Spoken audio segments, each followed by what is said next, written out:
Good morning. Welcome to 3060 Headlines.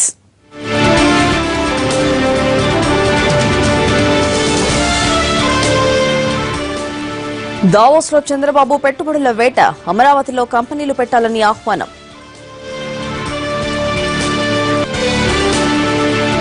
Amaravati పేరుతో scam జరుగుతోందన్న Jagan, ఓర్వలేకే విమర్శలన్న TDP నేతలు.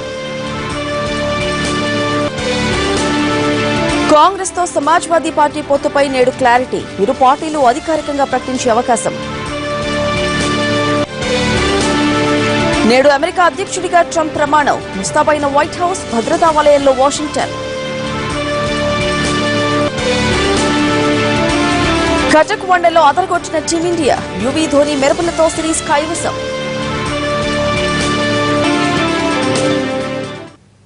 తమిళనాడంతా జల్లికట్టు ఆందోళనలతో అట్టుడుకుతోంది. ఏటా నిర్వహించే ఈ పండుగపై సుప్రీంకోర్టు నిషేధం విధించడంతో గత 3 రోజులుగా నిరసనలు మిన్నంటాయి. ఇవాళ తమిళనాడు బంద్కు పిలుపునిచ్చే విద్యార్థి సంఘాలు. అటు జల్లికట్టుకు అనుమతి ఇవ్వాల్సిందేనంటూ ప్రజలు స్వచ్ఛందంగా తరలివచ్చి చెన్నై మెరీనా బీచ్ తో పాటు రాష్ట్ర వ్యాప్తంగా శాంతియుతంగా ఆందోళన నిర్వహిస్తున్నారు. వీరికి పలువురు ప్రముఖులు మద్దతు తెలిపారు. అటు జల్లికట్టుపై ప్రధాని కలిసిన తమిళనాడు సీఎం పన్నీర్ సెల్వంకు నిరాశ ఎదురైంది. కేసు కోర్టులో ఉన్నందున ఆర్డినెన్స్ తేల్చే వరకు చెప్పలేమన్నారు.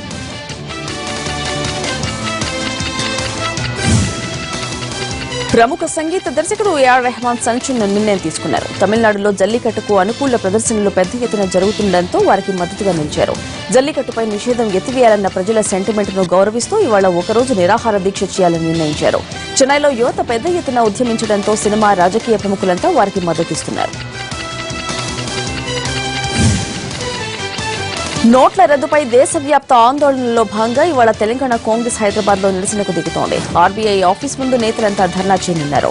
సీనియర్ నేతల దగ్గర నుంచి కార్యకర్తల వరకు అందరూ పాల్గొనాలని ఇప్పటికే పీసీసీ నుంచి ఆదేశాలు వెళ్లాయి. నోట్ల రద్దుపై విస్తృత స్థాయిలో ఆందోళన చేపట్టాలన్న అధిష్టానం ఆదేశాలకు అనుగుణంగా కాంగ్రెస్ ఈ నిరసన కార్యక్రమం ప్లాన్ చేసింది. అవసరమైతే ఆర్బీఐ ఆఫీసులోకి చొచ్చుకెళ్లాలని కూడా నేతలు ప్లాన్ చేస్తున్నారు. తెలంగాణలో కాంగ్రెస్ ఎంత బలంగా ఉందో ఈ నిరసనతో ప్రభుత్వానికి తెలియజెప్పాలని కూడా పట్టుదలగా ఉన్నారు నేతలు. తెలంగాణలో ప్రత్యామ్నాయ శక్తిగా ఎదగడం, గల్లీ గల్లీ నుంచి పార్టీని బలోపేతం చేస్తూ తెలంగాణలో బలపడాలనుకుంటోంది కమలం పార్టీ. అధిష్టానం దిశానిర్దేశంతో ఇవాళ రేపు భద్రాచలంలో కార్యవర్గ సమావేశాలు జరగనున్నాయి. ఈ సమావేశాల్లోనైనా పార్టీ సీరియస్ అజెండాతో ప్రజల్లోకి వెళ్లాలంటున్నారు కార్యకర్తలు. బూత్ స్థాయి నుంచి పార్లమెంటు స్థాయి దాకా ఫుల్ టైమర్లకు నియమించేందుకు రంగం సిద్దం చేస్తోంది.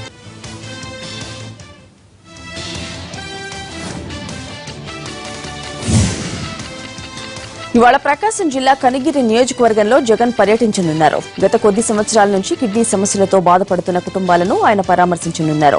నియోజకవర్గంలో పీసీ పల్లె మండలంతో పాటు ఇతర గ్రామాల ప్రజల సమస్యలను జగన్ అడిగి తెలుసుకోనున్నారు. పెట్టుబడుల ఆకర్షణ లక్ష్యంగా ఆంధ్రప్రదేశ్ ముఖ్యమంత్రి చంద్రబాబు నాయుడు దావోస్ పర్యటన కొనసాగుతోంది. సీఎంతో కుమియుమి అసెట్ మేనేజ్మెంట్ సంస్థ అధ్యక్షుడు యమజీకి భేటీ అయ్యారు. ఫండ్, టెక్నాలజీ, ప్రాజెక్టు మేనేజ్మెంట్ రంగాల్లో కుమియుమి ఆసక్తి కనబరింది. తిరుపతి అభివృద్ది భాగస్వామ్యం కోసం ఆసక్తి చూపినట్లు సమాచారం. వారణాసి నగరాభివృద్దిలో ఇప్పటికే కుమియుమి భాగస్వామిగా ఉంది. కన్సార్టియంగా 15-20 బిలియన్ డాలర్ల పెట్టుబడికి ప్రతిపాదించింది. స్పష్టమైన ప్రణాళికలతో రావాలని కుమియుమి సంస్థకు చంద్రబాబు సూచించారు. అంతకుముందు మోర్గన్ స్టాన్లీ సంస్థ ట్రాడ్జీ హెడ్ తో చంద్రబాబు భేటీ అయ్యారు.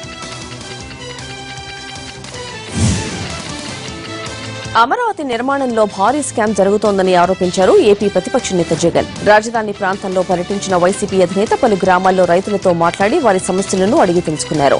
ఇప్పటికైనా బలవంతపు భూసేకరణ ఆపాలని డిమాండ్ చేశారు. చంద్రబాబు అధికారంలోకి వచ్చి 3 ఏళ్లైనా రాజధానిలో ఒక్క ఇటుక కూడా పడలేదన్నారు. అమరావతిలో అన్ని టెంపరరీ అంటూ ప్రభుత్వంపై విరుచుకుపడ్డారు. రాజధాని ప్రాంతం నిడమర్రు, లింగాయపాలెంలో రైతులతో ముఖాముఖి నిర్వహించారు. జగన్ కు తమ గోడు వెళ్లబోసుకున్నారు రాజధాని బాధిత రైతులు.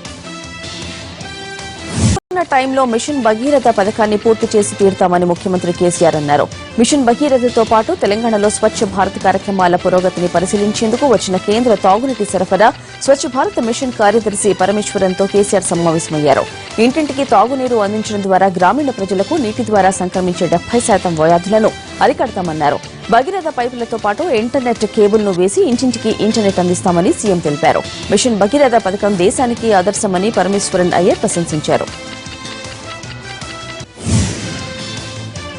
కొరియా సంస్థల కోసం రాష్ట్రంలో ప్రత్యేక పారిశ్రామిక పార్క్ ఏర్పాటు చేయనున్నట్టు తెలంగాణ మంత్రి కేటీఆర్ తెలిపారు. దక్షిణ కొరియాలో పర్యటిస్తున్న ఆయన అక్కడి కంపెనీల ప్రతినిధులతో జరిపిన సమావేశంలో ఈ మేరకు నిర్ణయం తీసుకున్నారు.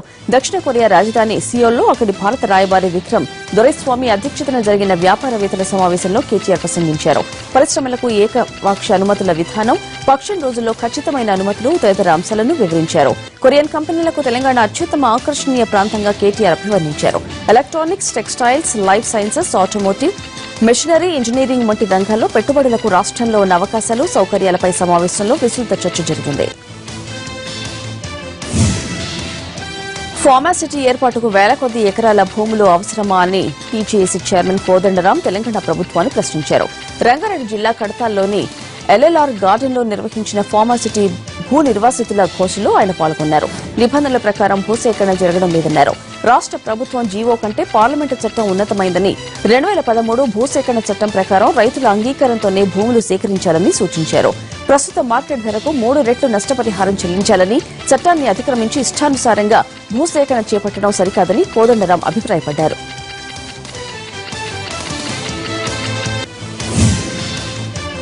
నల్గొండ జిల్లాలో ఫ్లోరైడ్ సమస్య పరిష్కారానికి కృషి చేస్తామన్నారు కేంద్ర మంత్రి దత్తాత్రేయ. తాగునీరు అందించేందుకు కేంద్రం నుంచి ప్రత్యేక నిధులు సమకూర్చుతామని హామీ ఇచ్చారు. ఫ్లోరైడ్ సమస్య పరిష్కారానికి త్వరలో ముఖ్యమంత్రి కేసీఆర్తో చర్చిస్తామన్నారు. చౌటుప్పల్లోని కార్మికులకు నగదు రహిత లావాదేవీలపై నిర్వహించిన అవగాహన సదస్సులో మంత్రి పాల్గొన్నారు. నోట్ల రద్దు నిర్ణయంతో పెద్ద ఎత్తున నల్లధనం, అవినీతి అంతమవుతాయన్నారు దత్తాత్రేయ. హైదరాబాద్ ప్రజల దాహార్తిని తీర్చే గోదావరి 3వ దశలో అక్రమాలు జరుగుతున్నాయని ఆరోపించారు కాంగ్రెస్ ఎమ్మెల్సీ పొంగులేటి సుధాకర్ రెడ్డి. సుమారు 25 కోట్ల రూపాయల ప్రజాధనం దుర్వినియోగమైందన్నారు. దీనికి సంబంధించిన బాధ్యులపై చర్యలు తీసుకోవాలని డిమాండ్ చేశారు పొంగులేటి.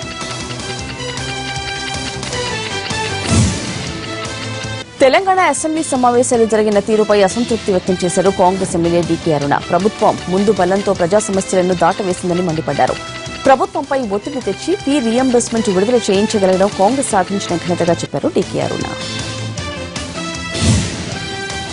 తెలంగాణ రాష్ట్ర పబ్లిక్ సర్వీస్ కమిషన్ 2015-16 వార్షిక నివేదికను గవర్నర్ నరసింహన్కు అందజేశారు chairman Chakrapani.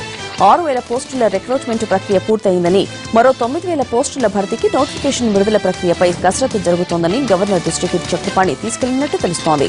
Telangana public service commission తీసుకువస్తున్న సంస్కరణలపై గవర్నర్ సంతృప్తి వ్యక్తం చేసినట్టు టీఎస్పీసీ ప్రకటనలో తెలిపింది.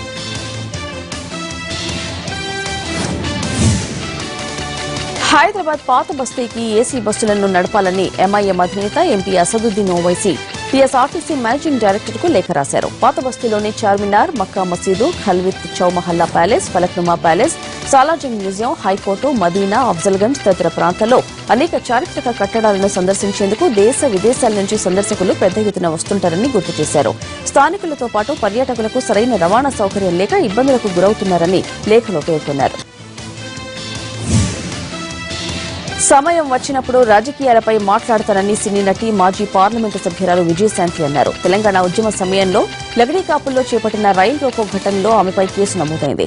విచారణ కోసం ఆమె కోర్టుకు హాజరయ్యారు. కేసు విచారణ ఈ నెల 24కు వాయిదా పడింది. ఖైదీ నంబర్ 150 ఆడియో ఫంక్షన్ కు హాజరు కాలేకపోయిన పవర్ స్టార్ పవన్ కళ్యాణ్ తన సోదరుడు మెగాస్టార్ చిరంజీవితో భేటీ అయ్యారు. చిరంజీవి ఇంటికి వెళ్లి మరి ఖైదీ నంబర్ 150 సినిమా విజయంపై పవన్ శుభాకాంక్షలు తెలిపారు. ఇద్దరు పలు అంశాలపై మాట్లాడుకున్నారు. పవన్ ఎటకెలకు చిరును కలవడంతో మెగా అభిమానులు పండుగ చేసుకుంటున్నారు.